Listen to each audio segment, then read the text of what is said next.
Good afternoon all. Today we see drafting of a notice under section 138. So drafting of notice under 138 is very important stage in case of any filing case under section 138. 138 la if you want to file any complaint before a magistrate, a demand notice ought to have been served to the person who drawn the check. That is, the drawer of the check must give an opportunity even after giving the notice, demand notice, if that amount is not been satisfied, then only the offense under section 138 commences. So that is the rule what we already know. Okay, you see one second.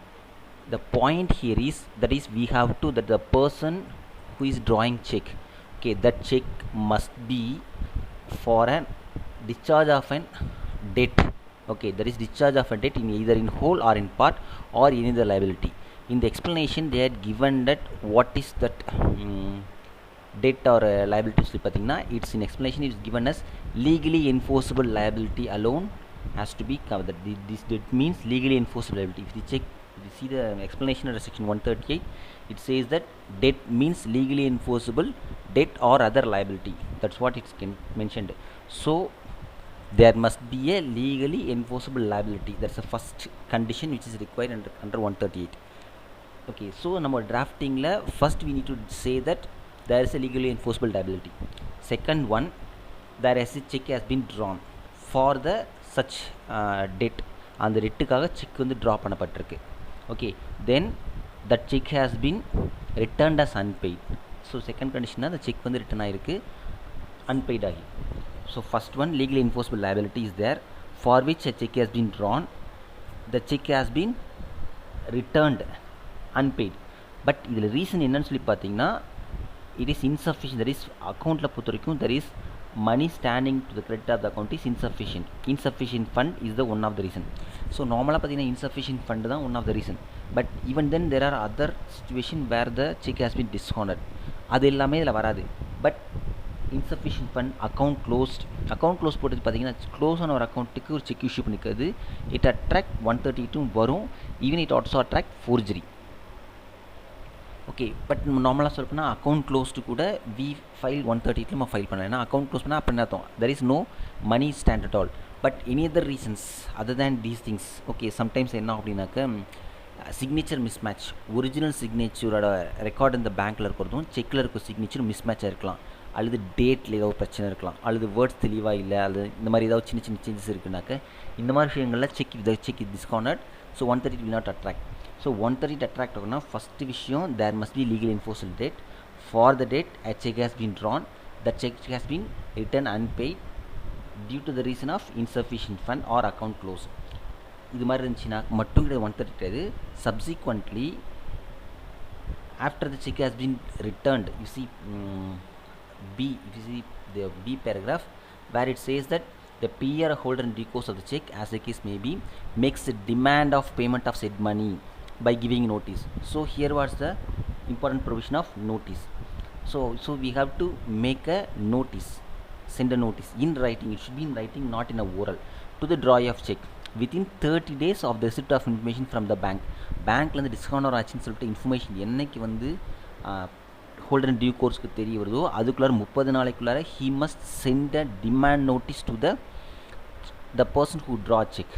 Okay, even after the demand notice is made, that is the drawer of check fails to make payment of the said amount of money to the payee, or as the case may be to the holder in due course of the check within 50 days of receipt of such notice. So the offense commences if the drawer of check, even after that it is a demand பண்ணியுமே our 15 daysக்குள்ளார money pay பண்ணலாக்க, then only the offense under section 138 commences. நம்மோட நோட்டீஸை பொறுத்த வரைக்கும் இது எல்லாமே இருக்கணும். Okay, first விஷயம் என்ன இருக்கணும்னா, there must be a legally enforceable liability என்னன்றதை we have to describe. Second thing, for the legally enforceable liability, the person who draw a check, okay, நம்ம அதையும் சொல்லணும். Next one, the check has been dishonored on so and so date, என்னைக்கு dishonour ஆச்சு நம்ம சொல்லணும். Okay, then we have to make a demand for the check amount. இது ரொம்ப முக்கியமான விஷயம். we have to make a demand on the check amount, not any other amount. any other amount na sometimes advocate என்ன பண்ணுவாங்கனாக்க, they demand check amount plus interest rate. அந்த எத்தனை நாள், suppose 30 டேஸ்னால் 30 டேஸ்க்கு interest என்ன, ப்ளஸ் காஸ்ட் ஆஃப் இந்த notice sent பண்ணுறதுக்குரிய cost என்ன இருக்கோ அதையும் சேர்த்து கேட்பாங்க. அப்படி கேட்கக்கூடாது. Only the demand of the set amount அதுதான் கொடுக்கணும். Okay, make the demand of payment the said amount. You see the provision says that said amount of money by giving notice, not any other amount. 138B says that in proviso it says that the PE or the holder in due course of the check, as the case may be, makes a demand for the payment of the said amount. So that amount must be the said amount where the check has been dishonored. There is no other amount, additional amount add பண்ணவே கூடாது. Even if you add 1 rupee, so that is not the proper notice under 138. So it's very very important. You have to draw a notice as per the provision of 138. Okay, so நீங்கள் வந்து 30 days time 30 days 30 daysல you have to send a notice. You have, that is இங்கே giving a notice பார்த்தீங்கன்னா 30 daysக்குள்ள நம்ம send பண்ணணும். So last டேட்னா பேங்க்லேருந்து information வந்ததுலேருந்து 30 நாளைக்குள்ளார he must send a notice. It is not the date of notice is received. Okay, so giving notice பொறுத்த வரைக்கும் என்னென்னா 30 நாளைக்குள்ளார notice கொடுத்துடணும். நார்மலாக பார்த்தீங்கன்னா வித்தின் 30 days, இதை யூஸிங் வேர்ட் வித்தின் 30 days. இது வந்து ட்ராயர் ஆஃப் செக் வந்து மேபி ரிசீவ் ஒரு 4 days ரிசீவ் பண்ணுறாருன்னு வச்சுக்கோங்களேன். அவருக்கு 15 days டைம் இருக்குது. From the date of receipt of notice he will have 15 days of time for payment of money. Okay, if he failed to, even after receipt of such demand notice, if he failed to pay the money, then 132 will attract. Okay, இது வந்து நம்மளால normal கேஸில். Suppose say for example if there is a company is issuing check. Okay, section 141, if you see section 141, it says that offenses by companies. Okay, so in case of company, or it case also apply in case of a partnership firm, it also apply in case of proprietorship firm. So proprietorship பொறுத்த வரைக்கும் proprietor தான் அது check கொடுக்க போறாரு. Even then the proprietorship concern also to be added as a party, the proprietor also added as a party. Similarly in case of a company also to be added as a party, and the officers in charge, the every person, the where you see the section 141 class 1 says if the person committing an offenses under section 130 is a company, every person who at the time of offenses committed was in charge of, okay, who were in charge of the company, every person must be added as a party. In case of a company must be one of the respondent. Okay, then second one is every officer, if there are directors, okay, all the directors. Sometimes if there is a managing director, okay, then the company managing director. இதில் வந்து பார்த்தீங்கன்னா you have to read this provision section 141 class 1 read with 2 class 60 of Companies Act 2013. In section 2 class 60 of Companies Act பார்த்தீங்கன்னாக்க they say that who is officer in default. Okay, all the officers in default under the section 2 class 60 also to be included. So in the every person பார்த்தீங்கன்னா you have to read with interpret with section 2 class 60 of Companies Act 2013. Okay, so they must be, because they are also responsible, that is who are in charge and was responsible to the company or the conduct of business of the company as well as the company shall be deemed to be guilty of the offense and shall be proceeded against and punished under accordingly. So you have to include all the person. If you miss any of the person, then it may be fatal. Okay, now we'll move on to the notice. So here is the model which I drafted for a proprietorship concern. So proprietorship concern பொறுத்த பார்த்தீங்கன்னா the proprietorship concern J&J agency is the proprietorship concern. இப்போ செக்கில் பார்த்தீங்கன்னா எப்படி இருக்குன்னாக்கா for J&J agencies it is signed by Mr. J. Ganesh. Okay, then we have to include both the proprietorship concern as well as the proprietor. Okay, so we are having the legal notice under section 131 of Negotiation Act. So first we are giving under whom instructions we are giving notice. Okay, நம்ம வந்து யாருக்கு வந்து check issue பண்ணிருக்கோம், that is holder and due course யார் இருந்தால் என்ன பண்ணுவோம், we have to explain who is the holder and due course of the check. Okay, then we are describing who are the parties. We are just narrating why we are included 1 number 2. Okay, we are stating that your property agency, for that is first of you hereafter referred as a proprietorship agency. Wherever we are saying your property agency na, it refers to the first party which is mentioned in the notice. Okay, so then we are then why there is a legal enforceable liability, how it occur na we are narrating story. So then enakku ipo their agency adukku this holder and due course, that is a holder and due course of the check is supplying some of the goods. So அந்த relationship என்ன நடந்திருக்குன்றத what is the legal enforceable liability ன்றதை we are describing the starting. So அதுக்கு என்ன பண்ண, first we are describing what is the relationship. So here in para 2 we are stating that our client company supplied protein products, weight gainer, muscle, so product இது எல்லாமே வந்து உங்கள் கம்பெனிக்கு issue பண்ணிட்டு இருந்தோம். you are also regular in payment for money for the product supplied to agency. So மாதிரி ஏற்கனவே அப்படி தான் இருந்துச்சு. But we are telling the story what happened later.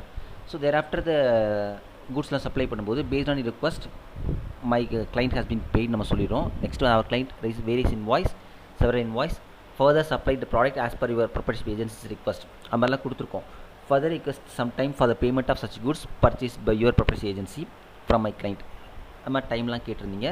So also accept பண்ணிட்டாங்க. ஓகே, ஸோ இப்போ என்னென்னா now we are having the legal enforceable liability பார்த்தீங்கன்னா the agency, okay, the first party has received products from this holder in due course. the draw of check பொறுத்த வரைக்கும் இந்த legal enforced debtக்காக தான் he is issued a check.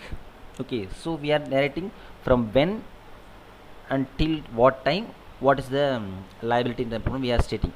so the legal enforceable liability பார்த்தீங்கன்னா up to April 2018 the property agency is liable to pay debt of rupees 17,61,000 and our இதை என்ன சொல்ல வரோம்னாக்கா நீங்கள் கூட்ஸ்லாம் receive பண்ணிவிட்டு ப்ராடக்ட்ஸ் வாங்கிட்டீங்க but you never bother to return the same. ஒன்று ப்ராடக்ட்டை return பண்ணல அல்லது மணியும் கொடுக்கல. Okay, so for which they issued a check. okay, now the next one is drawing of check for that particular liability. okay, our client said that you and property agency had given a check number so and so. இது check number very very important. if you miss one number, எந்த செக்குக்கு நீங்கள் கேட்குறீங்களோ அந்த check ப்ராப்பராக கொடுக்கணும். there is two check, there must be a two demand notice is better. நீங்கள் ஒரே demand நோட்டீஸில் கூட கேட்கலாம், but there must be separate demand இருக்கணும், கண்டிப்பாக இருக்கணும். if it is a one notice, okay, அந்த செக் அமௌண்ட்னா அது தனி டிமாண்ட். ஓகே, இன்னொரு செக் நோட்டீஸ் தனி டிமாண்ட். பட் இந்த கன்ஃபியூஷன் இருக்கணும். என்ன பண்ணலாம், if there is a two check, it's better, my advice is to give two notice. Okay, ஏன்னா எந்த செக் எந்த அமௌண்ட்டு நீங்கள் ப்ராப்பராக போடணும். Here we are saying the which check number drawn on which date, before which bank, okay, what's the account number and what's the amount. okay, we are stating that. so now we are stating the point that when the check has been dishonored, then what's the reason. here as I said earlier, it's account closed. account closed ன்றதுனால here that's the reason where the check has been dishonored. so close on accountல cheque கொடுக்கறதும் it attract the 138. இது பார்த்தீங்கன்னா இடத்துல account க்ளோஸ்னா கூட that means there is no fund at all. So அதுதான் அதோட reason. Account க்ளோஸ்னாலே அக்கௌண்ட்டில் பணம் இருக்காதுன்னு அர்த்தம். ஸோ அந்த மீனிங்கில் we can invoke 138. So we are saying that when it is dishonoured. Okay, when the information given to the our client, we stating that. Okay, then we stating that so he committed the offense under 138. So knowingly they are issuing a check. Okay, even then it will discount தெரியும். So இங்கே பார்த்தீங்கன்னா account closed, it's very very attract 130 தெரியும். தெரிஞ்சிருந்தே நீங்கள் issue பண்ணியிருக்கீங்கன்னு சொல்கிறோம். ஓகேங்களா, but even then ஆக்சுவலாக நம்ம சொல்கிறோம், but the actual offence commences after receipt of the notice, even after receipt of the notice after 15 days he never paid the money means then only 138 commences as I said earlier. okay, now we are saying that how he is liable, he will be prosecuted and so on சொல்கிறோம். okay, now in para 9 we are stating that our demand. okay, therefore I hereby call upon you to pay the sum of rupees. so this is the check amount. okay, we have to make the demand of the said amount, that is check amount தான் நம்ம கேட்கணும், which is due to a client for the said sum of money. you and your property issued a check to our client for the said sum. okay, so நம்ம என்ன சொல்ல வரோம்னா we are asking them to make payment within 15 days. okay, if they fail to make the money within 15 days, then we are saying that we will proceed with the 138. okay, that's what we are making that demand. okay, then we will make it actually அது பொறுத்தவரைக்கும் பார்த்தீங்கன்னா you have to send either speed post or register post. my advice is send it through a register post. okay, don't send through courier. so ஜெனரலாக இப்படி தான் send பண்ணணும். okay, I hope you all understood the drafting of notice under 138. okay, இப்போ நம்ம notice நமக்கு கொடுத்தாச்சு. okay, he also received but he failed to reply means, so நம்மளை பொறுத்த வரைக்கும் the 15 days the cut off period for the accused to repay. if he failed to repay the amount within 15 days or any reply பண்ணா மட்டும் கிடையாது, he must pay the amount, check amount. அப்படி பே பண்ணனாலே என்னன்னா even he notice it is immaterial. okay, then we can file our case within 30 days. So அந்த 15 டேஸ்க்கு அப்புறம் பார்த்தீங்கன்னா நமக்கு வந்து டைம் பீரியட் இருக்குது, 30 days டைம் இருக்குது. அந்த 30 daysக்குள்ளார we have to file a complaint before a magistrate under section 200 CRPC. 200 CRPC read with 138 நம்ம என்ன பண்ணணும், we have to file a complaint before a magistrate. Okay, இப்போ இதில் பொறுத்த வரைக்கும் இன்கேஸ் நம்மளால் 30 days ஃபைல் பண்ண முடியும்னாக்கா we have the condone delay provision section 142. So 142ல் நமக்கு வந்து கண்டோன் டிலே இருக்குது. ஸோ கண்டோன் டிலேக்கு if you show sufficient cause then the court may condone. I am using the word may. So unless you show sufficient cause the court may not condone delay. But generally 130 பொறுத்த வரைக்கும் இந்த மாதிரி 130 case file பண்ணும்போது there is a delay. Generally the court liberally allow the condone delay, but என்னை பொறுத்த வரைக்கும் it should not be done that because it's a quasi criminal proceedings. If there is a delay, okay, it must be fatal. அப்படி தான் இருக்கணும். But the court generally liberally allow the delay. Let me share the drafting of the 200 CRPC in a separate video. Thank you all.